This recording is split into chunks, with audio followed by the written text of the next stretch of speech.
showing a little bit of infighting skills, the combinations, running those combinations, good defense. He's in demand by the fans. The fans want to see David Benavidez versus Canelo. The fans want to see David Benavidez versus Caleb Plant. The fans want to see David Benavidez versus Jamal Charlo. The fans, well, yeah, the fans would like to see David Benavidez versus Demetrius Andrade. Basically, the fans want to see David Benavidez in a high-profile fight now against a high-profile fighter. Okay, this is a tremendously good thing. Okay, David Benavidez, you are in one of the best positions right now in boxing. All roads lead to David Benavidez when the fans are concerned. And if promoters want to give the fans the fights that they want to see, this is a time where they could capitalize on it. David Benavidez has a fan-friendly style. David Benavidez finishes his opponents. David Benavidez does everything you would want a fighter to do. And he's hungry. So I just believe that David Benavidez is in one of the best positions. His name is in everybody's mouth. You're hearing people in the business like Oscar De La Hoya. You're hearing the people in the business like Teddy Atlas, etc. You hear them saying that David Benavidez is the best 168 pounder in the 168 division, even though David Benavidez ain't beat nobody yet, and Canelo Alvarez is the undisputed champion. Okay? All I'm saying is the hottest name right now at 168 is David Benavidez. All right? And rightfully so.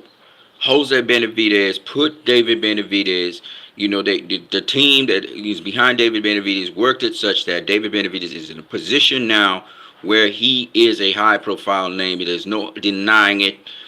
And in fact, people are saying that David Benavidez is the number one 168 pounder in the 168 division. Whoever steps up to the plate, and they think he's the most avoided fighter as well. That's just a reputation he has developed. And whoever steps up to the plate and faces David Benavidez is going to benefit from it now. Because even though David Benavidez doesn't have a whole set of, great names on his resume, the fans believe he is the boogeyman of 168. So whoever gets that David Benavidez fight next, whether it be Charlo, whether it be Caleb Plant, whether it be Demetrius Andrade, is going to face a David Benavidez who the fans believe is the baddest man at 168 right now. And this means the next David Benavidez fight is not going to be, the paycheck is not going to be the same like the paycheck of he had before. Because his stock continues to rise, his value continues to rise with every single fight, and it's because of how he is decimating opponents. It's how he's getting them out of there. He's getting challenged. He's rising to the occasion. He's doing what he's supposed to do. I think that and he's got a high-profile name in David Lemieux, a blown-up 160 pounder, but nonetheless, he got a good high-profile name to boost him, and this only helps David Benavidez. Remember, he's only 25 years old. He's in his prime. He's doing his thing. Two-time world champion. You could say three-time world champion if you consider the interim. I don't consider the interim. I always look for the primary belts, which in this case Canelo has, the WBC belt. He is the mandatory for Canelo Alvarez. Now, I know that WBC, Mauricio Suleiman, via Dante's Boxing Nation, he is saying that Canelo can do whatever he wants. He doesn't have to face his mandatory, etc. It's so funny because all of a sudden he needed to face his mandatory with Yildirim, but he didn't need to face his mandatory with Charlo. And now we're hearing he don't need to face his mandatory, against David Benavidez. I do not understand why Canelo is not facing his mandatories. I do not understand why he is allowed to do that. That's the one thing I don't get. Does he have a better fight on the horizon? Let's put this in perspective. I told y'all the Kovalev fight was a shit fight initially, and then I said no, it was a legit fight. The thing I have with the Kovalev fight is you don't want to face a guy at 160. You prefer to face a guy up at 175 than face a guy at 160 who was your mandatory. Now, either you don't have confidence in your skills and abilities like you claim, and you ducked that dude, or it is you truly were going after legacy as you claim you was going after, and you saw an opportunity to beat a guy at 175 and add to your legacy. You know, the guy's not the crusher anymore, as Andrew Ward said, but he was still there. He's still dangerous and stuff if you don't know what you're doing, and you could get, vanquished. Right. So you did it with Kovalev. We said, you can't really say he ducked Charlo because he faced Kovalev, who is going to go down in the Boxing Hall of Fame when all is said and done. I believe he's going to become cruiserweight champion. He will be a four-time world champion or whatever he will be. So I know Kovalev's going down in the Boxing Hall of Fame. Okay, you faced the Hall of Famer. You got experience. It's and borderline duck. Borderline. You can't say it's a duck because you can't duck Charlo for Kovalev. You understand what I'm saying? At 175. So we were like, fighters do this all the time. They jump up in weight when they don't want to. Oscar Valdez did it. He jumped up in weight to 130 to avoid, Shakur Stevenson, right? So and he faced a dud up at 130, and then he faced Belchels. But different boxers might have different directions they're going, so you give it a pass. But then this is where the duck came in. Canelo Alvarez was facing Callum Smith. All right. Now, even with the Demetrius Andrade issue, he technically didn't duck Demetrius Andrade at least at 160 because he faced Kovalev, right? So he was able to duck Demetrius Andrade, he was able to duck Jermell Charlo, but not really a duck because he faced Kovalev. You can't say it's a duck. The guy has to be less than the guys that you avoided. And in this case, a duck, that's what a duck is. So you can't say, for example, you can't say that Manny Pacquiao, right? Manny Pacquiao ducked. He ducked. He ducked. For example, he ducked Canelo Alvarez. Then it goes on to face, Timothy Bradley, right? Because Canelo. Okay, so in 2013, when Pacquiao came back for Brandon Rios, and in 2014, this is after Canelo had been beaten by Floyd. Canelo had called out Manny Pacquiao, say, "I'm willing to go down to 147 or 150, a catchweight or something, and face you," right? And Pacquiao, he didn't take that fight up. Instead, he fought Timothy Bradley, right? You can't say Manny Pacquiao ducked Canelo Alvarez to face Timothy Bradley. It just can't, because Canelo Alvarez, is going in the Boxing Hall of Fame. Timothy Bradley, as we know now, is going in the Boxing Hall of Fame. This is just not if or buts or maybe. Bradley's going in the Boxing Hall of Fame. Canelo's going in the Boxing Hall of Fame, okay? So you can't say you duck one Hall of Famer to face another Hall of Famer. You understand what I'm saying? You have to duck someone for some lesser. Like, for example, Manny Pacquiao didn't face Floyd Mayweather in 2010, but he faced Joshua Clottey, right? Floyd Mayweather was a former pound-for-pound #1 fighter, became the pound-for-pound #2 fighter by beating Juan Manuel Marquez. So Floyd was the pound-for-pound #2. Manny Pacquiao was the pound-for-pound #1. So the pound-for-pound #1 would have faced the pound-for-pound #2. But then Bob Arum and Manny Pacquiao came out of that transaction to say we're not gonna face Floyd because we don't agree with the drug testing protocols and stuff that they want to do at the time they want to do it. And went on to face Joshua Clottey. That's a duck, okay? Pacquiao ducked Floyd. Now everybody always say Floyd ducked Pacquiao, which is silly because you can't duck someone and then face somebody as good as them.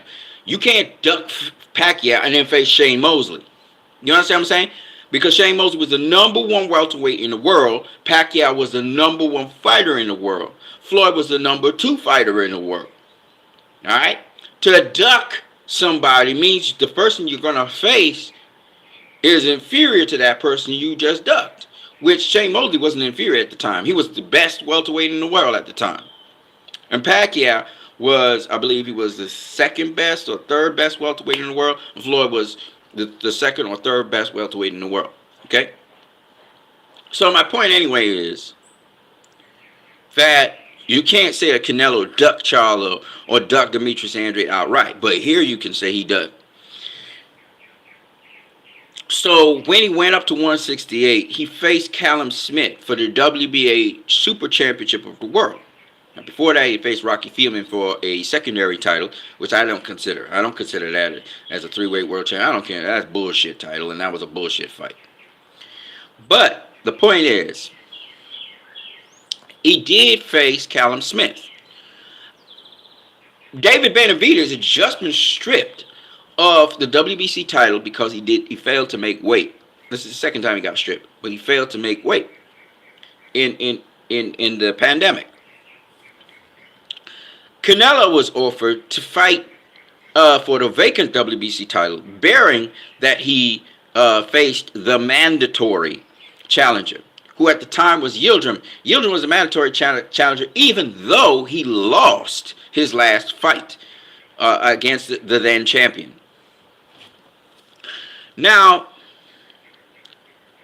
here's the thing. Canelo was the franchise champion. This is how he got out of facing his mandatory against Jamal Charlo. On accepting the vacant WBC title, Canelo Alvarez requested that he face Avni Yildirim. Now, the thing about it is, David Benavidez held that title. Why did not Canelo request that David Benavidez, the worthy person to face for that title, because he's undefeated and everything, the better fighter of the two, why didn't he request that David Benavidez get the shot at the title instead of Avni Yildirim? Okay? If he's so about legacy, if he's so about doing things right.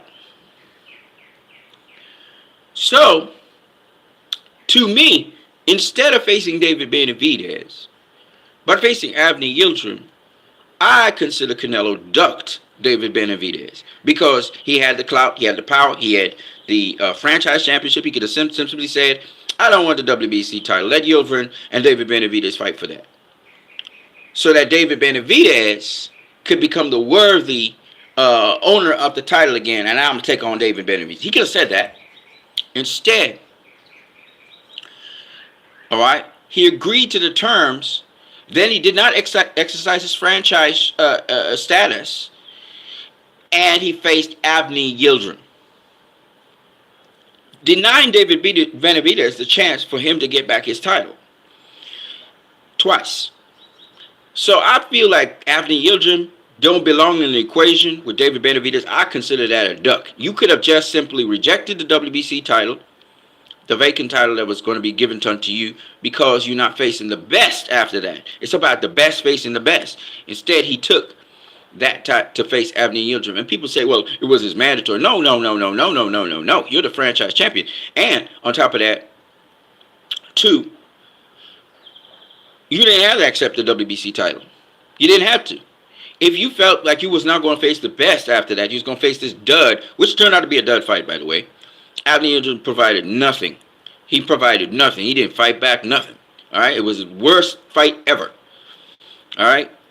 So instead of facing David Benavidez, would have given him a much more exciting fight. The fans would have been so much more satisfied. They'd have felt that Canelo did the right thing. What did he do? He faced Avni Yildirim. That's a duck, in my opinion, because Avni Yildirim is nowhere near, clearly, on the level of a David Benavidez.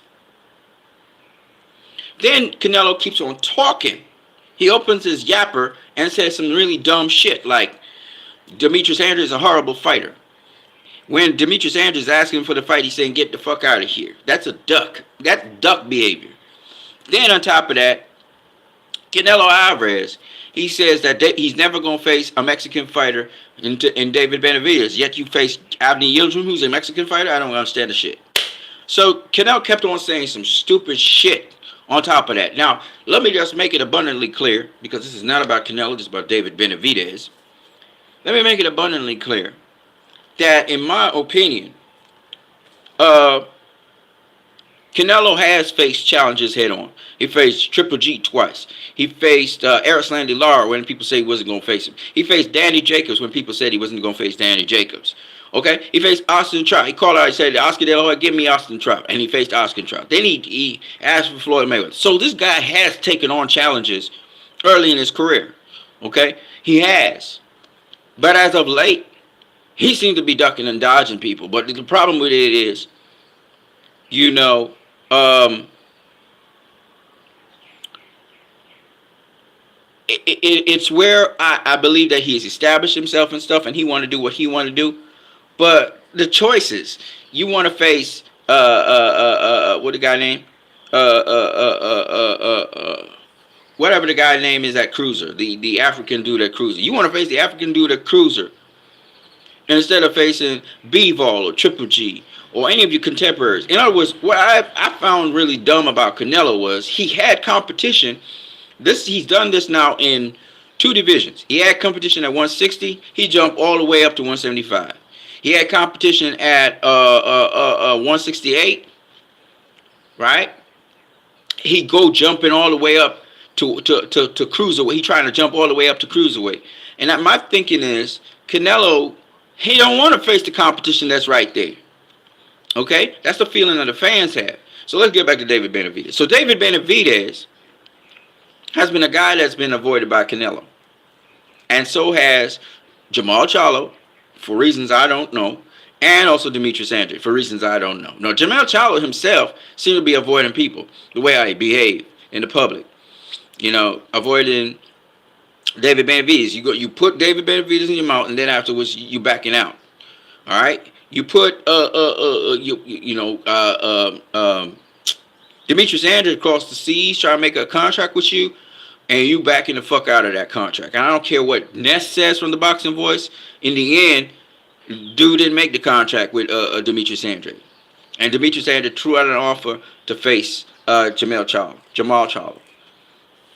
You had some kind of Munguia fight you was trying to make happen, and it didn't happen. So, ultimately, in the end, Jamal Charlo is a guy that he initiates things, but he can't finish them, right? So I'm like this with Charlo. I'm watching to see what happened with Benavidez and what happens with Andre. I don't know what's going on with Andre, but Andre need to get his act together quick and try and get that Benavidez fight, because I'm telling you, man, David Benavidez is on fire right now. Everybody wants to see David Benavidez in the ring with somebody of substance. So I'm saying David Benavidez is the name right now. He got bigger name. He got better buzz. Sorry, he's not a bigger name, but he got better buzz than Canelo Alvarez right now in terms of Mexican fighters. You know, so I just wanted to say that out, you know, because I think David Benavidez deserves everything that he's getting right now from the public. Like I said, I'm not no hater or no fighter. I wish all fighters well. I think David Benavidez would be a great fight for Canelo, actually. At this point in time, if he starts to tighten up his defense even more, and he starts, you know, and he's tightening up all around his boxing game, it's only going to get harder for these guys. So if you don't face David Benavidez early in his career, well, guess what? You're going to have a hard time later on, because David Benavidez is growing by leaps and bounds. You know what I mean? And also, I just want to say, besides that, with David Benavidez, I think that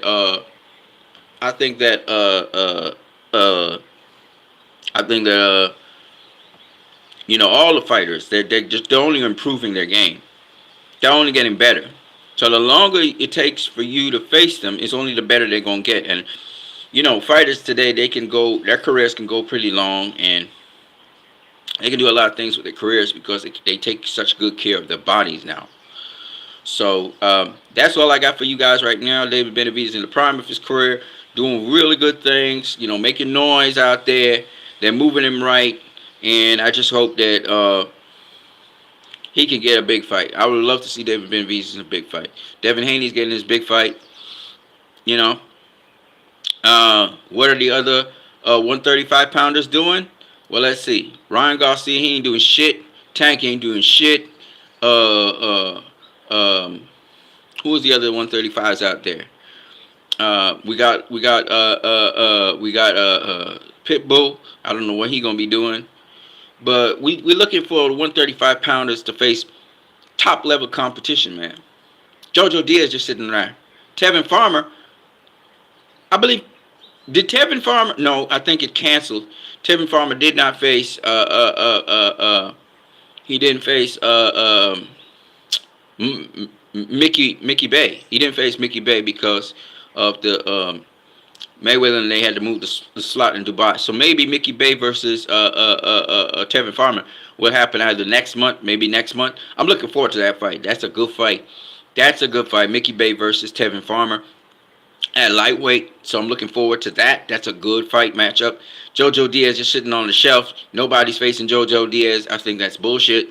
You know, you got some good 135 pounders, and none of these goddamn so-called superstars are facing those guys. You know, Tank is facing Rolly Romero. That's a shit fight, man.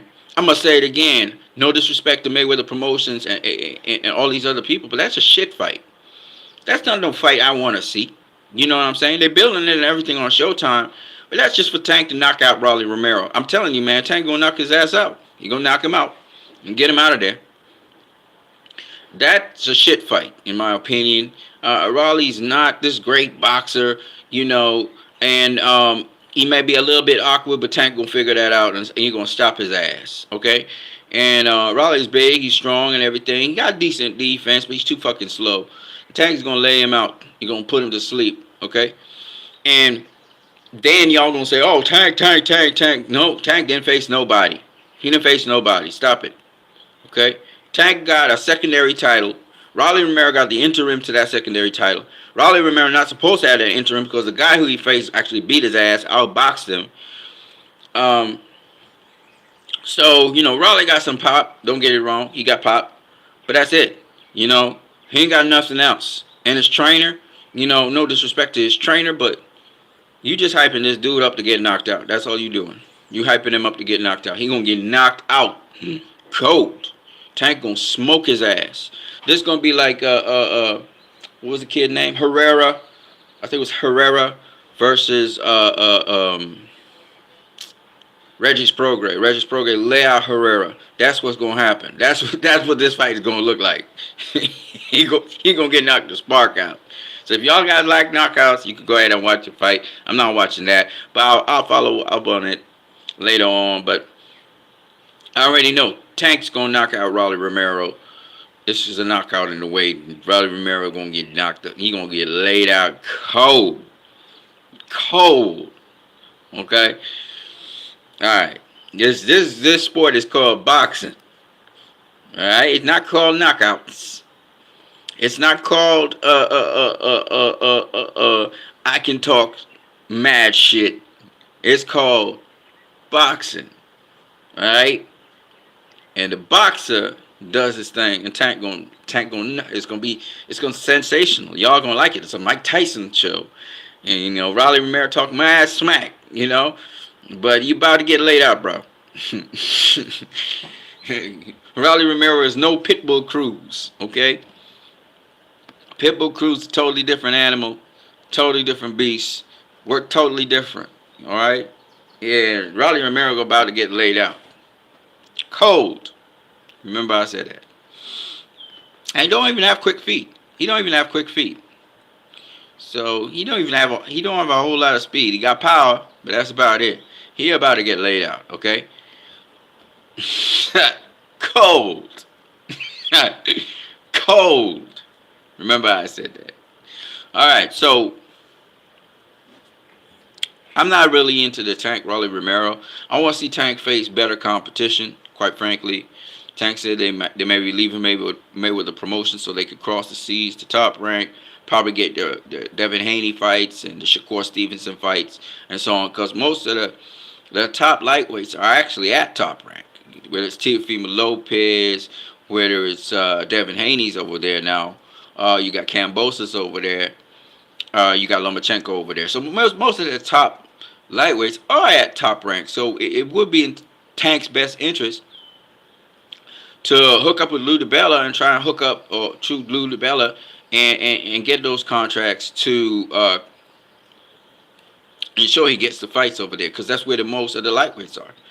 So it only makes sense. And so I'm not mad at Tank for needing to leave Mayweather Promotions to get across the top rank promotions to get those fights, because you got to do what you got to do for your career, right? Devin Haney is doing what he need to do for his career. I'm gonna talk a little bit about Devin Haney and what's happening in Australia, but I think Devin Haney he gonna beat the shit out of Cambosis, and y'all don't understand. I think Devin Haney Devin Haney gonna piece him up. I think Mickey Bay should be across there by now. And some other members of the team will come across. And it's a good thing Devin Haney went across early. You know what I'm saying? Neg Auerbach says, if Rolly beats Tank, that would be the biggest upset in boxing history. I have Tank stopping him in 4 rounds. Yeah, man. Smash. Right? You know, that's a mismatch, man. I mean, no matter how much you pitch it, no matter how you try to convince us, no matter how you try to make row with Tank and Floyd, get the fuck out of here, man. That's a mismatch. That's a mismatch. Anything could happen in boxing, yeah. Anything. But Tank got to be on his, and it's not going to happen. Tank's going to be on his A game. Tank got to be on his D game, for Rolly Romero to even have a chance of knocking him out. Rolly Romero hasn't fought an A-level fighter. B-level fighters was beating him, right? A B-level fighter beat him, right? How you going to face an A-level fighter? How you going to face a pay-per-view star? And think that he's going to beat this paper? Man, get the hell out of here with that shit. I don't care how much self-belief you have. You can't have self-belief if you didn't do the work. And he cut corners. He tried to take shortcuts. He trying to go the Conor McGregor route. He trying to go the unorthodox style route. Man, you going to get, man, Tank going to piece your ass up so bad. All right? So bad. I don't give a fuck. He can talk about a Cuban style of boxing. You could have Joel Casimiro in your corner. It don't matter. You about to get beat the fuck up. That's what you about to get. You about to get beat up. Tank such small. He got a big head. Blah, blah, blah, blah, blah, blah. All that chitter chat. You about to get fucked up. That's what you about to get. That's what people paying to see. They go about you, but he may not shut your mouth forever. You might still talk that smack after. But he will definitely shut your ass that night. Championship Boxing Channel says, I need Ryan to fight Pitbull Cruz. Woo! Let me just say something. Pitbull Cruz is a different creature, man. He's those Manny Pacquiao promotion guys, man. They be doing a great job recruiting some really great fighters. Pitbull Cruz is a beast. You know what I'm saying? And he gave Tank, a decent fight. We saw him stop a couple other guys. He's no joke, man. I would love to see Ryan Garcia versus Pitbull Cruz. Absolutely, 100%. I hope that Oscar De La Hoya can make that happen. But, all in time, both guys are knockout punchers. Ryan's very quick. Pitbull Cruz is relentless. He's fast. He has good defense. I would love to see Ryan versus Pitbull Cruz. Absolutely 100%. Inside fighter versus an outboxer mostly. I would love to see that. Love to see it. But let me just let you guys know, as much as Ryan talk a lot of mad shit and he talk a lot of crap like Jake Paul does, believe you me, Ryan can fight his ass off. He really can. He really can fight. I'm gonna just let y'all know right now. Ryan is no joke. He actually won the same amount in the amateurs. Ryan and Devin Haney, they share a win. They share 2 wins apiece. All right, and Devin Haney is no joke. So I'm just letting you know that Ryan Garcia and Pitbull, that fight would be that would be a tremendous fight. That would be a tremendous fight. I would love to see it. Pitbull Cruz got really good fundamentals and defense, and he really bobbles and weaves, gets to the inside really beautifully. So I would love to see that. Pitbull Cruz remind me of a little mini Mike Tyson, a Mexican Mike Tyson. And definitely Ryan will have to be on the back foot, and he will have to he'll have to negate that bobbing and weaving to get to the inside, because Pitbull Cruz will get to the inside. So I would love to see that fight. I absolutely and 100%. That would be a good test for Ryan Garcia. But y'all don't get it tripped. Don't get tripped. Just because Luke Campbell dropped him, trust me, Ryan can fight his ass off. Ryan ain't no joke. Ryan's 5'11" with, I believe it's a 72 or 73 inch reach. He's a long, big lightweight. He's not a small lightweight. Him and Devin Haney, they're big lightweights. right? When I was looking at what's the guy name? I think Sway in the morning. When Sway came out and he saw how big Devin Haney is. Devin Haney's like a 160 something pounder. Devin Haney's a big dude. Big dude. You know, solid. You know, Kambosos is a small little guy. Devin Haney ain't no small little guy. Devin Haney's a big dude. That's why I'm telling y'all right now, Devin Haney will fuck up George Kambosos. The more the Australian government and people try, and the more the Australian people try to put pressure on Devin Haney, it's just the more George Kambosos is gonna get his ass fucked up. Might even stop him late. Okay, I'm telling y'all, Devin Haney's a big dude. Ryan Garcia's a big dude. They managed to stay at lightweight. Ryan Garcia is as tall as Oscar De La Hoya is, and I think he has as long a reach as Oscar De La Hoya. So if y'all think Ryan Garcia is a dude that's frail and people could just knock him down or knock him out, and Luke Campbell was a big a lightweight, by the way. And you saw what Ryan did. He walked Luke Campbell down.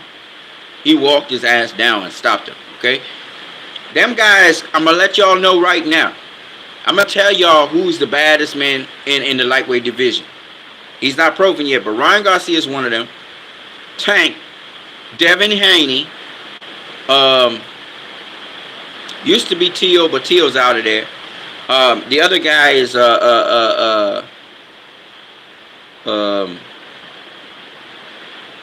there's one more guy, but I can't remember who it is right now. And it's not Pitbull. It's not Jojo Diaz. Them is bad boys. Jojo Diaz is a bad boy too. There's Jojo Diaz. There's Tevin Farmer coming into the mix. You know, old ass Mickey Bay there as well. So it's a smoking division. There's more bad guys coming up as well in the lightweight division. It's a bad division. I mean, we talking killers. They're killers in that division. Kambosos is a kind of like a fringe guy. He wasn't supposed to really be in the mix. He was, you know, Lee Selby, I thought beat him. I'll box him, but he got the decision. He's very tenacious. You know, George Kambosos is very tenacious, but that tenacity is also going to get his ass knocked out. You know, if he comes in there trying to be tenacious against Devin Haney, it's just going to play into Devin Haney's hand, because there's no way he's getting past Devin Haney's jab. He's just not going to get past it. I'm telling you right now. The key to that fight is the jab. And no matter what Kambosos does, you know, no matter what he does, he's not going to get past Devin Haney's jab. And that's just the way how that goes. So Devin Haney's definitely not going to handily win that fight. How Devin Haney wants to win that fight, you know, the manner in which he wants to win it, I think I know how it's going to be. And I think y'all going to see some stuff that y'all didn't know Devin Haney had. And he's going to bring it to the table. Because from what I heard, he learned a lot from the Mayweather sparring. That special sparring that they had back in 2000, I think it was 2016. Something like that. You know, he learned a lot from that Mayweather sparring. And just like how Mayweather learned a lot from Pernell Whitaker. I mean, in fact, a lot of the sayings that Floyd Mayweather used and he says is really Pernell Whitaker sayings. You know, like I said before, Pernell Whitaker was Floyd's father. When Floyd say, you know, he never really had a hard fight. He basically was in gears. You know, he was only in. He never really brought out all his gears. You know, well, that's something Pernell Whitaker say. Pernell Whitaker say, I never really had a tough fight. All my fights was easy. You know what I'm saying? Championship Boxing says, I think it's a 50-50 fight. Devin versus Kambosos. I made a video on it. I have to upload it. Now, that's not no 50-50 fight, bro. that's not no 50-50 fight, bro. Sorry. Yeah, it's not. Kambosos, you know why y'all feel it's a 50-50? Because Kambosos knocked down Teofimo Lopez with a lazy jab that Teo threw at him. He knocked him down.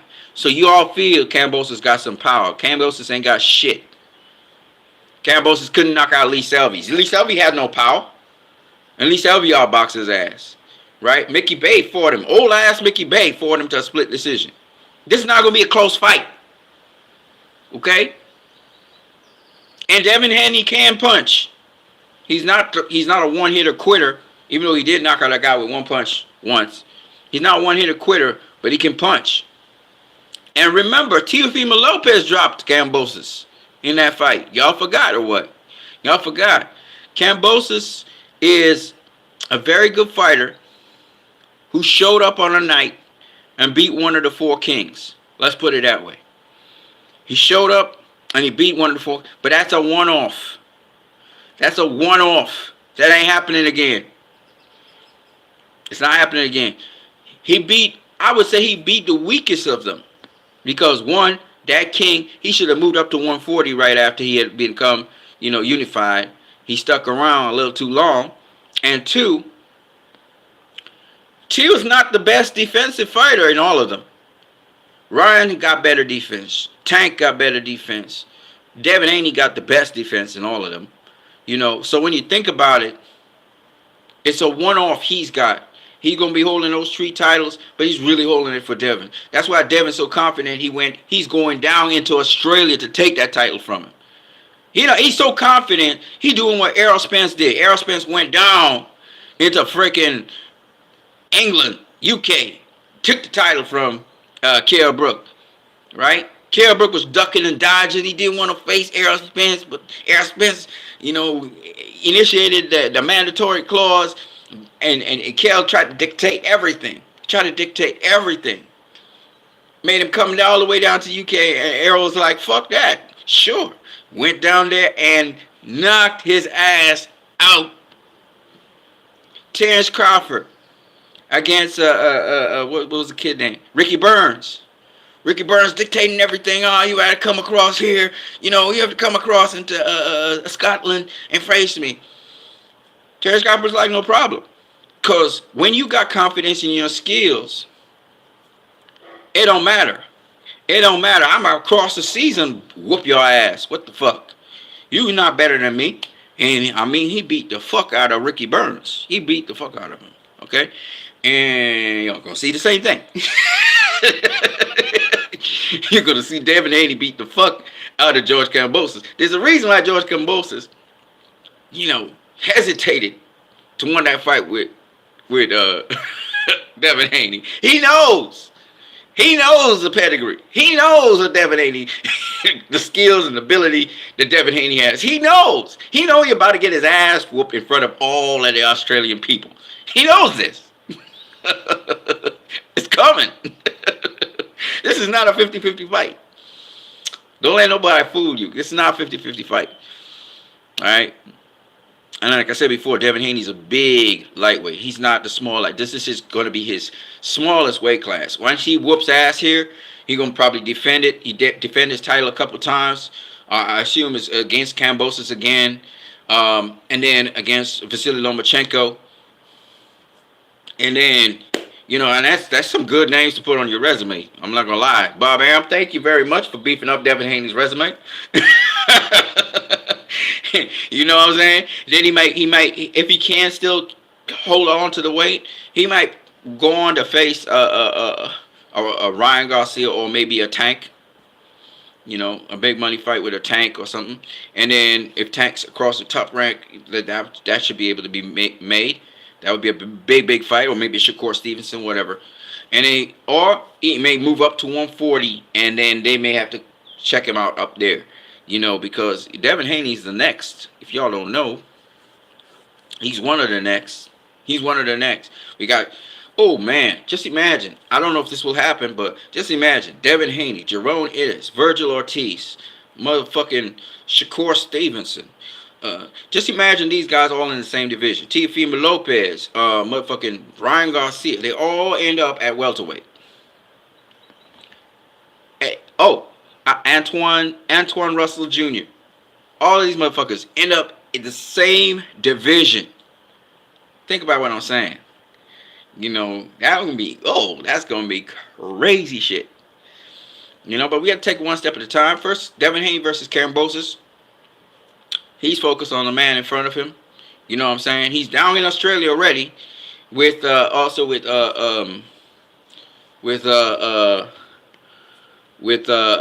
Judah's father, Yoel Judah. Yoel Judah is down there with him, so he good. Yoel Judah's down there with him from the team, so they good.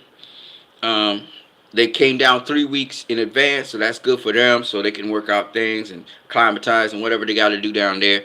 Even though his father's not down there right now, that's okay. He can still, he can still talk to his dad via whatever. communications, and they work out the situation from there, the logistics or whatever they got to do. Make sure they got their workouts, make sure they got their stuff, rest, whatever else they had to do. Make sure they can attend the press conferences that need to be attended, and so on. So, once those things are put in place, and I'm sure they're working to schedule, and they're doing what they got to do. Um, Fight night is all they're waiting on. Make weight and then fight night. You know what I'm saying? So that's what's up. You know, maybe when you go into Australia, maybe it's hostile territory, maybe it's not. It don't matter. You train for that. You train to stay focused. Train to stay tunnel vision. You make sure that you have certain things in place so that you can get your training and whatever in order. You got your peoples down there, and you do what you got to do. You know what I'm saying? It's still the same thing. Whatever you did in training, that's what you're going to be actually applying in the fight. And I just think that this is not even a 50-50 fight. This is more like I'm gonna tell you what kind of fight this to me this is. This is an 80-20 fight. That's right. 80-20 fight. Kambosos don't got a better jab than Devin Haney. He don't.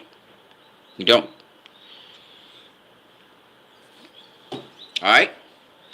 So this is an 80-20 fight. This is lopsided. This is a mismatch. But y'all don't realize it's a mismatch. And that's why Kambosos, he been very apprehensive about it. Kambosos got a lot of skill, but see, I'm gonna tell y'all a little secret, right? Range controls fights. Now, if Devin Haney, he negates his jab, and he decides he's gonna rumble with Kambosos, now he gives away his advantage. But if he keeps the fight long, there's nothing Kambosos can do. He don't have the reach that Devin Haney has. He don't have the height that Devin Haney has. It's over right there. The jab is what will make this fight different. This is kind of like a Bivol Canelo fight. Yeah, and if Devin Haney, you want to wear him down, because Kambosos is a very tenacious guy. He gonna try and get a Devin Haney. He gonna try all kinds of things. He's very tenacious. He throws combinations, whatever. And in being tenacious, you can get tagged in between that. And I could see Devin Haney dropping him at least. Yeah. I could see him eating the canvas.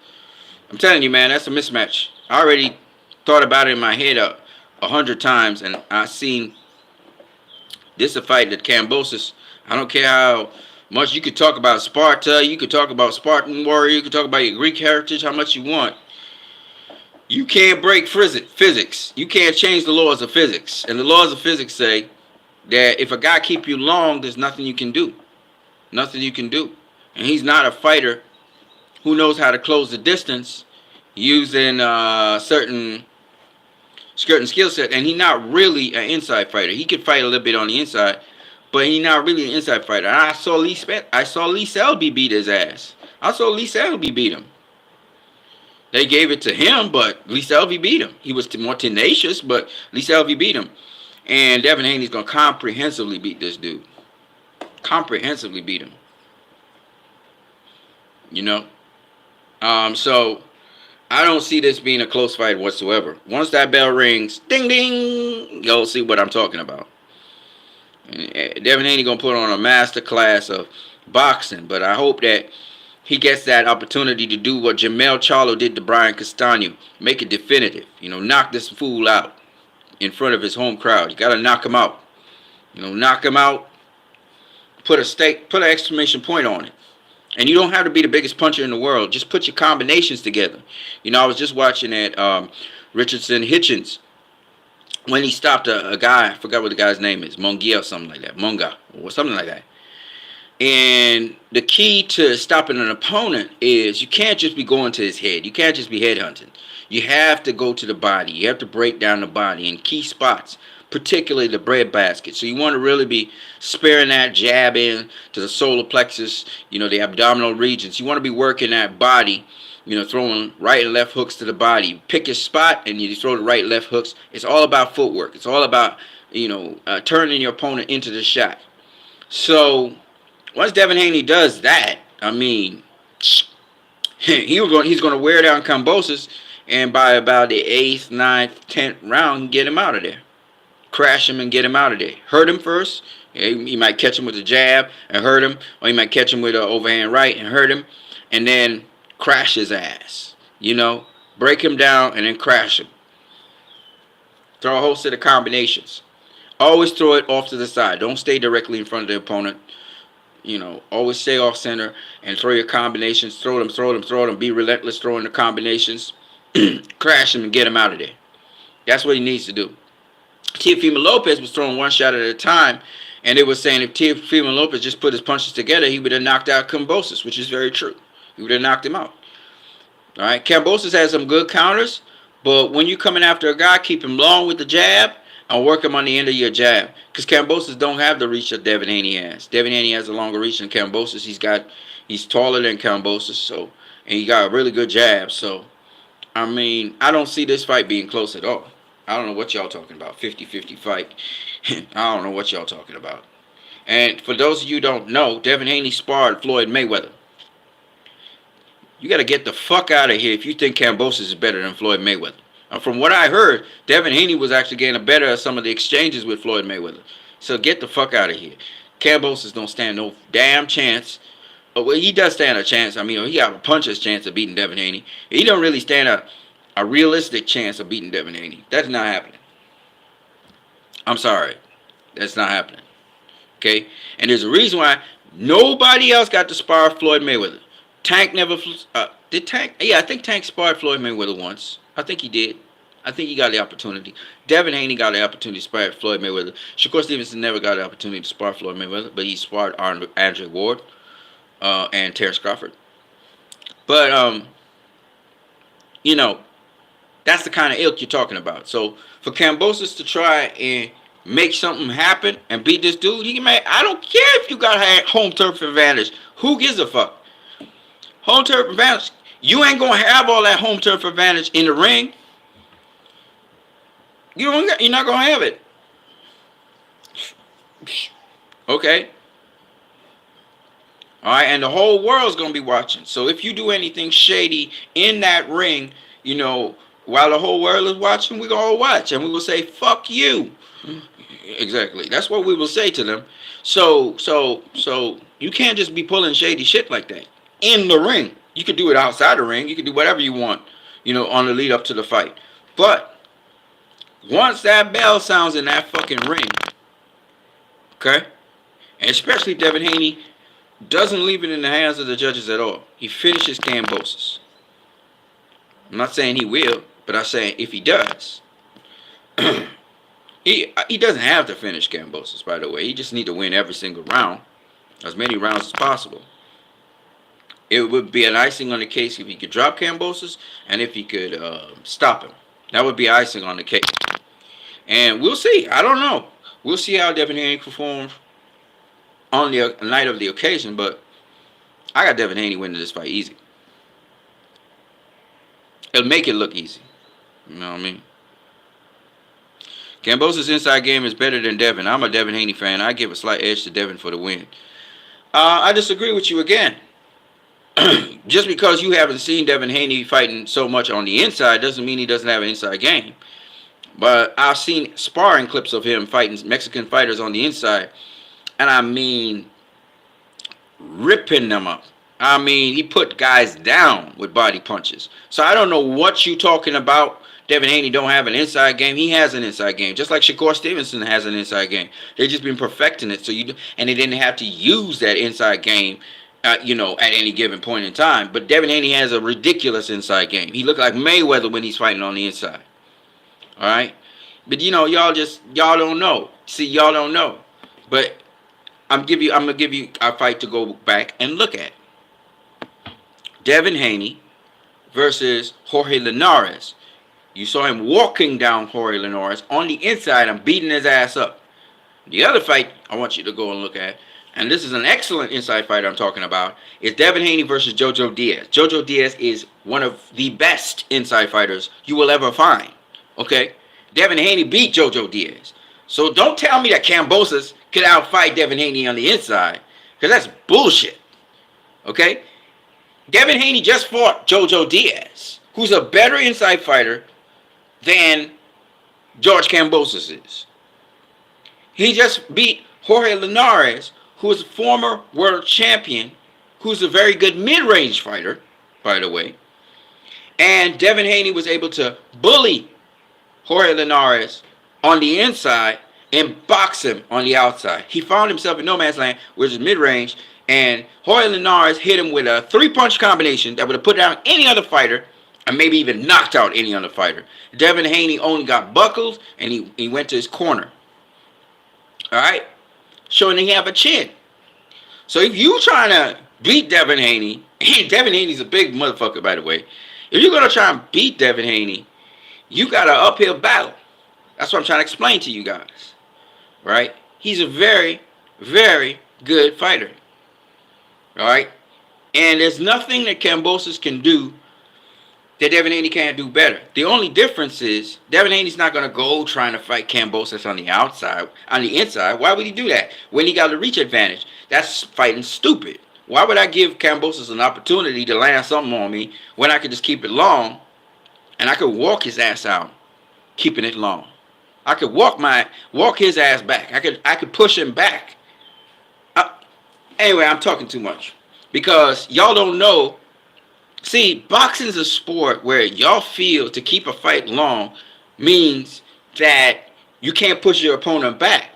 You're going to be on the back foot. But think about these guys I'm talking about now.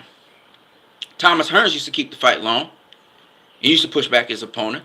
Sergey Kovalev used to keep the fight long. He used to push back his opponent. Now I'm going to tell you a fighter who didn't have that big set of mind-earth shattering power. Kovalev got mind-shattering power. Hearns had mind-shattering power. I'm going to give you a fighter who didn't have mind-shattering power, but he keeps the fight long and he fights off the front foot. And that fighter was Caballero. All right? He was a super bantamweight champion. He used to keep the fight long. He don't have the big set of KOs like them other guys, but he used to keep the fight long, and he keep you at the end of his stick. Okay? I think he was a southpaw, though. He was southpaw. And he used to push back fighters. He always fighting on the front foot. Always fighting on the front foot. Because, you see, it's about how stiff your jab is. It's your jab.